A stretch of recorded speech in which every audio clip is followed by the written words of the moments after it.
ಕೊಲೆಯ ಎಂಚಿಂಚು ಮಾಹಿತಿಯನ್ನ ಬಿಚ್ಚಿಟ್ಟಿದ್ದಾರೆ ಶ್ರೀನಿವಾಸ ಗೌಡ.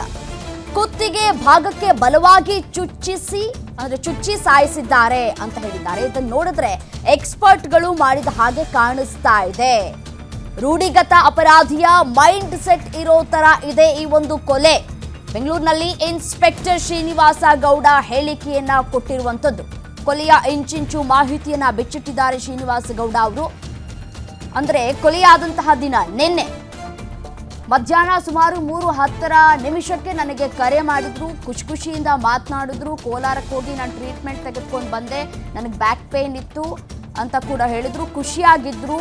ಅದಾದ ನಂತರ ನಾನು ಭೇಟಿ ಆಗ್ತೀನಿ ಸರ್ ಅಂತ ಹೇಳಿದಂತಹ ಸಂದರ್ಭದಲ್ಲಿ ಬೇಡ ಅಂತ ಕೂಡ ನಿರಾಕರಿಸಿದ್ದಾರೆ. ಬಟ್ ಆ ರೀತಿ ಒಂದು ರೂಢಿಗತ ಅಪರಾಧನೇ ಮಾಡಕ್ ಸಾಧ್ಯ ಅಂತ ಅನ್ಸುತ್ತೆ. ಆ ರೀತಿ ಒಂದು ಮೈಂಡ್ ಇಟ್ಕೊಂಡು ಮಾಡಿದ್ದಾರೆ. ರೂಢಿಗತ ಅಪರಾಧಿ ಯಾವ ರೀತಿ ಮಾಡ್ತಾರೋ ಆ ರೀತಿ ಇಟ್ಕೊಂಡು ಮಾಡಿದ್ದಾರೆ ಅನ್ಸುತ್ತೆ. ಯಾಕಂತ ಹೇಳಿದ್ರೆ ಇಲ್ಲಿ 2 ಕಡೆ ತಿಳಿದಿದ್ದಾರೆ, ಮತ್ತೆ ಇಲ್ಲಿ ಒಂದು ಕಡೆ ಹಾಕಿದ್ದಾರೆ. ಅವ್ರು ಇನ್ನೂ ಉಸಿರಾಡ್ತಾ ಇದ್ರು ಅನ್ಸುತ್ತೆ.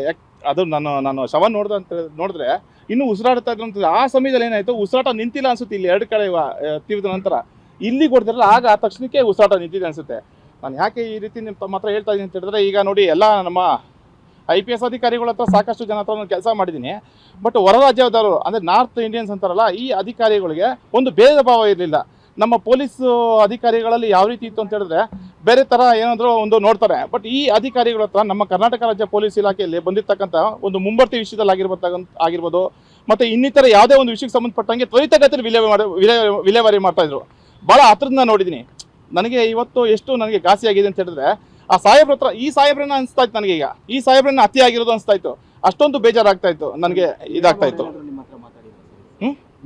ಮೇಡಮ್ ಅವರು ಇಲ್ಲಿ ಮನೆ ಹತ್ರ ಬರೋಕ್ಕೆ ಬಿಡ್ತಾ ಇರಲಿಲ್ಲ ಸಾಹೇಬ್ರು. ಆ್ಯಕ್ಚುಲಿ ಆಫೀಸಲ್ಲೇ ನಾನು ಸಾಹೇಬ್ರನ್ನ ಭೇಟಿ ಮಾಡ್ತಾ ಇದ್ದೆ. ಯಾವಾಗನ ಆ ಕಡೆ ಬೆಂಗಳೂರು ನಗರ ಕಡೆ ಬಂದಾಗ ಹೋಟೆಲಲ್ಲಿ ಇದು ಆಫೀಸಲ್ಲೇ ನನ್ನ ಬಂದು. ಬಟ್ ಆ ರೀತಿ ಒಂದು ರೂಢಿಗತ ಅಪರಾಧನೇ ಮಾಡಕ್ ಸಾಧ್ಯ ಅಂತ ಅನ್ಸುತ್ತೆ. ಆ ರೀತಿ ಒಂದು ಮೈಂಡ್ ಇಟ್ಕೊಂಡು ಮಾಡಿದ್ದಾರೆ. ರೂಢಿಗತ ಅಪರಾಧಿ ಯಾವ ರೀತಿ ಮಾಡ್ತಾರೋ ಆ ರೀತಿ ಇಟ್ಕೊಂಡು ಮಾಡಿದ್ದಾರೆ ಅನ್ಸುತ್ತೆ. ಯಾಕಂತ ಹೇಳಿದ್ರೆ ಇಲ್ಲಿ 2 ಕಡೆ ತಿಳಿದಿದ್ದಾರೆ, ಮತ್ತೆ ಇಲ್ಲಿ ಒಂದು ಕಡೆ ಹಾಕಿದ್ದಾರೆ. ಅವ್ರು ಇನ್ನೂ ಉಸಿರಾಡ್ತಾ ಇದ್ರು ಅನ್ಸುತ್ತೆ. ಅದು ನಾನು ಶವ ನೋಡಿದ್ರೆ ಇನ್ನೂ ಉಸಿರಾಡ್ತಾ ಇದ್ರು ಅಂತ. ಆ ಸಮಯದಲ್ಲಿ ಏನಾಯ್ತು, ಉಸಿರಾಟ ನಿಂತಿಲ್ಲ ಅನ್ಸುತ್ತೆ. ಇಲ್ಲಿ 2 ಕಡೆ ತಿವಿದ ನಂತರ ಇಲ್ಲಿ ಕೊಡ್ತಿರಲ್ಲ, ಆಗ ಆ ತಕ್ಷಣಕ್ಕೆ ಉಸಿರಾಟ ನಿಂತಿದೆ ಅನ್ಸುತ್ತೆ. ನಾನು ಯಾಕೆ ಈ ರೀತಿ ನಿಮ್ಮ ಮಾತ್ರ ಹೇಳ್ತಾ ಇದ್ದೀನಿ ಅಂತ ಹೇಳಿದ್ರೆ, ಈಗ ನೋಡಿ ಎಲ್ಲ ನಮ್ಮ IPS ಅಧಿಕಾರಿಗಳ ಹತ್ರ ಸಾಕಷ್ಟು ಜನ ಹತ್ರ ನಾನು ಕೆಲಸ ಮಾಡಿದ್ದೀನಿ. ಬಟ್ ಹೊರ ರಾಜ್ಯದವರು ಅಂದರೆ ನಾರ್ತ್ ಇಂಡಿಯನ್ಸ್ ಅಂತಾರಲ್ಲ, ಈ ಅಧಿಕಾರಿಗಳಿಗೆ ಒಂದು ಭೇದ ಭಾವ ಇರಲಿಲ್ಲ. ನಮ್ಮ ಪೊಲೀಸ್ ಅಧಿಕಾರಿಗಳಲ್ಲಿ ಯಾವ ರೀತಿ ಇತ್ತು ಅಂತ ಹೇಳಿದ್ರೆ ಬೇರೆ ಥರ ಏನಾದರೂ ಒಂದು ನೋಡ್ತಾರೆ. ಬಟ್ ಈ ಅಧಿಕಾರಿಗಳ ಹತ್ರ ನಮ್ಮ ಕರ್ನಾಟಕ ರಾಜ್ಯ ಪೊಲೀಸ್ ಇಲಾಖೆಯಲ್ಲಿ ಬಂದಿರತಕ್ಕಂಥ ಒಂದು ಮುಂಬರ್ತಿ ವಿಷಯದಲ್ಲಿ ಆಗಿರ್ಬೋದು, ಮತ್ತು ಇನ್ನಿತರ ಯಾವುದೇ ಒಂದು ವಿಷಯಕ್ಕೆ ಸಂಬಂಧಪಟ್ಟಂಗೆ ತ್ವರಿತಗತಿಯಲ್ಲಿ ವಿಲೇವಾರಿ ಮಾಡ್ತಾಯಿದ್ರು.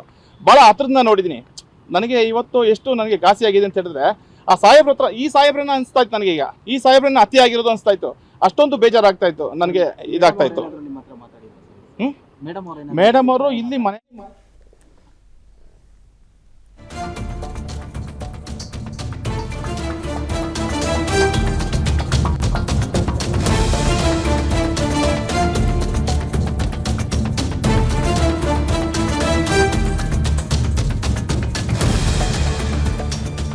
ಅವರ ವೈಫ್ ಮಾನಸಿಕವಾಗಿ ನೊಂದಿದ್ರು ಅಥವಾ ಮಾನಸಿಕ ಸಮಸ್ಯೆಯಿಂದ ಬಳಲ್ತಾ ಇದ್ರು ಅನ್ನೋದಕ್ಕೆ ಸಂಬಂಧಪಟ್ಟಂತೆ ಓಂ ಪ್ರಕಾಶ್ ಅವರೇ ಹೇಳಿದ್ರಂತೆ ಶ್ರೀನಿವಾಸ್ ಹತ್ರ. ಇವರು ಇನ್ನೂ ಕೂಡ ಸರ್ವಿಸಲ್ಲಿ ಇದ್ದಾರೆ ಅಂತ ಕಾಣುತ್ತೆ ಶ್ರೀನಿವಾಸ್ ಗೌಡ ಅವರು.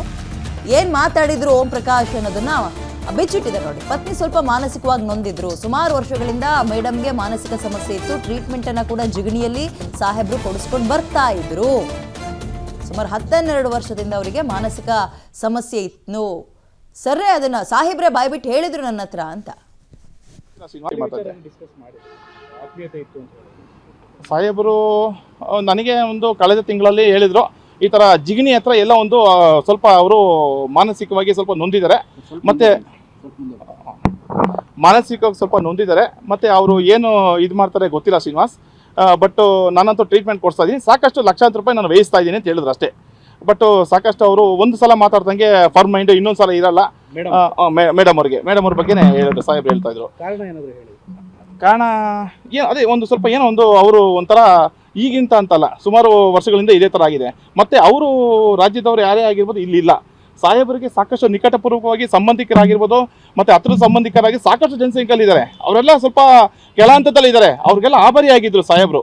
ಮತ್ತು ಪ್ರತಿಯೊಂದು ವಾರಕ್ಕೊಬ್ಬರು ಇಬ್ಬರು ಭೇಟಿ ಮಾಡ್ತಾನೆ ಇದ್ರು ಸಾಹೇಬ್ರು. ಅದು ಒಂದು ಸ್ವಲ್ಪ ಇರಿಸು ಮುರುಸಾಗ್ತಾ ಇತ್ತು.